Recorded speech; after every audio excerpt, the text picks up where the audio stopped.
Waheshimiwa, tunaendelea. Wizara ya Fedha, Mheshimiwa Dr. Neema Peter Majule.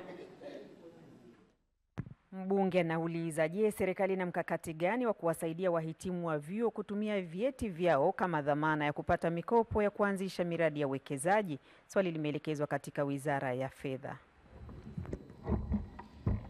Mheshimiwa Spika, kwa niaba ya Waziri wa Fedha, naomba kujibu swali la Daktari Neema Peter Mjule kama ifuatavyo. Mheshimiwa Spika, benki na taasisi za fedha hutumia aina mbalimbali za dhamana katika utoaji wa mikopo kwa watu binafsi. Kwa mujibu wa Sheria ya Ardhi sura ya 113, dhamana inayotambuliwa kwa kiwango kikubwa ni ile inayohusiana na mali zisizohamishika, hususan ardhi na majengo.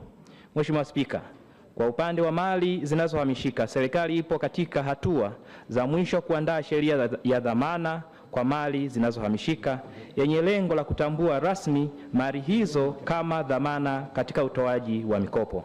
Aidha, mali hizo zinazotarajiwa kusajiliwa kupitia Benki Kuu ya Tanzania ili kuimarisha usimamizi, uwazi na ufuatiliaji wake. Miongoni mwa mali zinazopendekezwa kufanyiwa tathmini ni vyeti vya taaluma vya wahitimu wa vyuo kwa lengo la kuchunguza uwezekano wa kuvifanya vitumike kama dhamana katika upatikanaji wa mikopo.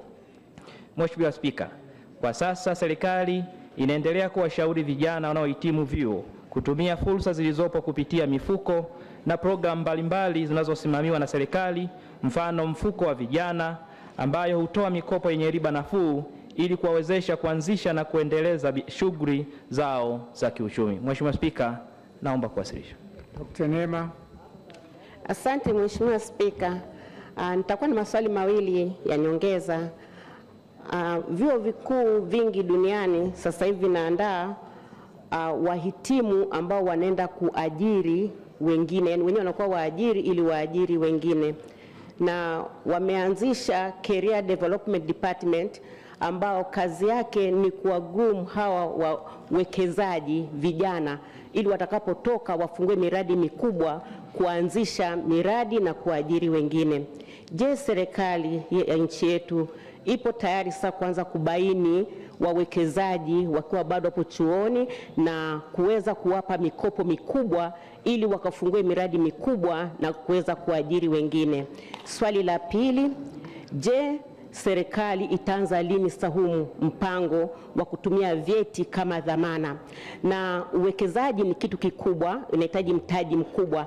Je, serikali ipo tayari kutoa mitaji mikubwa ya kuanzisha kufanya uwekezaji ili kutumia vyeti, au watahitaji dhamana zingine? Asante. Mheshimiwa Waziri. Asante sana Mheshimiwa Spika. Kwanza nimpongeze sana Daktari Neema kwa uwezo wake mkubwa sana wa kuweza kujenga hoja hapa bungeni. Lakini naendelea kuwashukuru wanawake wa mkoa wa Dodoma kwa kutuletea mtu kama huyu hapa bungeni. Lakini pamoja na hayo, kwanza ni kweli kabisa serikali ya Mama Samia Suluhu Hassan imeendelea kuwawezesha vijana kiuchumi na kujiajiri. Na mifano mikubwa ni utolewaji wa shilingi bilioni 200 ambayo tayari zimeshatolewa, lakini pia kupitia 10% ambazo zinaendelea kutolewa nchi nzima, na programu zingine zinazotoa mikopo kwa vijana kwa riba nafuu kabisa. Lakini Mheshimiwa Spika, ni ukweli usiopingika ya kwamba asilimia kubwa ya wanafunzi wanaomaliza vyuo vikuu wanakuwa hawana misingi ya kufanya biashara kubwa na uwekezaji mkubwa, lakini pia wanakuwa hawana elimu ya kufanya uwekezaji mkubwa pamoja na sifa zinazoendana na hizo. Kwa maana hiyo, pamoja na mawazo mazuri ambayo sasa wanakuwa nayo hawa vijana wetu wanaomaliza vyuo vikuu, bado misingi hii hawana.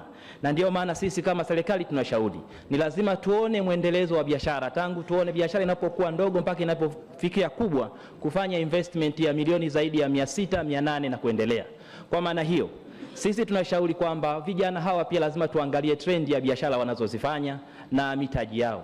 Na ndio maana kuna aina nyingi za biashara kidogo hapa. Kuna biashara ambazo ni ndogo kabisa ambazo tunaziita ni micro business, ambazo ni mtaji wake ni kama zinaanzia milioni 5, ambazo na zenyewe zinaweza kuajiri vijana kuanzia 1 mpaka 4. Lakini kuna biashara ambazo ni ndogo, tunasema small businesses, ambazo zenyewe zinaanzia mtaji wa milioni 5 mpaka milioni 200, ambazo zina uwezo wa kuajiri vijana kuanzia vijana 5 mpaka vijana 49. Lakini tuna biashara zingine ambazo ni hizi za kati, ambazo mtaji wake ni kuanzia shilingi milioni 200 mpaka shilingi milioni 800, ambazo zinaweza kuajiri vijana kuanzia 50 mpaka 99.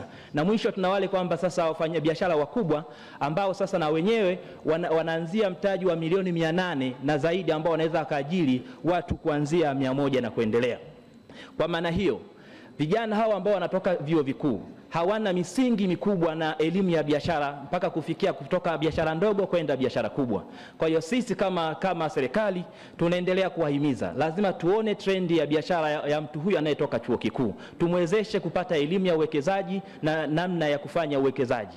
Kwa hiyo tunashauri Mheshimiwa Spika kwamba tutaona trendi baada ya kumwezesha sasa kuanza biashara ndogo, micro mpaka large, tuone trendi ya biashara inaendaje. Na baada ya hapo tuko tayari kuwasaidia vijana ambao sasa trendi yao ya biashara watakuwa nakuwa kutoka biashara ndogo kwenda biashara kubwa kupitia taasisi zetu za kifedha. Naomba kuwasilisha.